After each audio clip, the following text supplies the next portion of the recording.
welcome to the Vention Assembly Series. My name is Jeremy, and I'm the Education Lead here at Vention.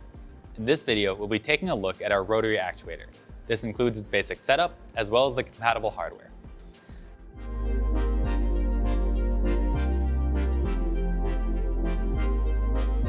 The actuator itself is made of three main components: a top plate, a bottom plate, and a 10-to-1 flange planetary reduction gearbox. It comes completely pre-assembled, so all that's required is to install the powertrain components as well as the sensors.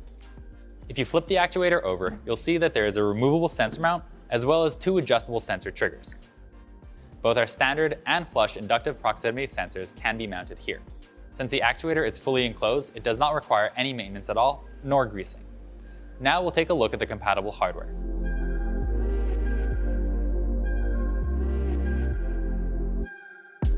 The rotary actuator can be driven by either our small, medium, or large NEMA 34 stepper servo motors.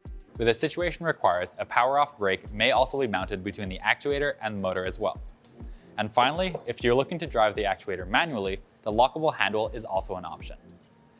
To mount the actuator to your structure, you can use the 4 counterbore holes located in the bottom plate. And to facilitate installation, a large through hole has been added to the top plate to give you access to these counterbore holes.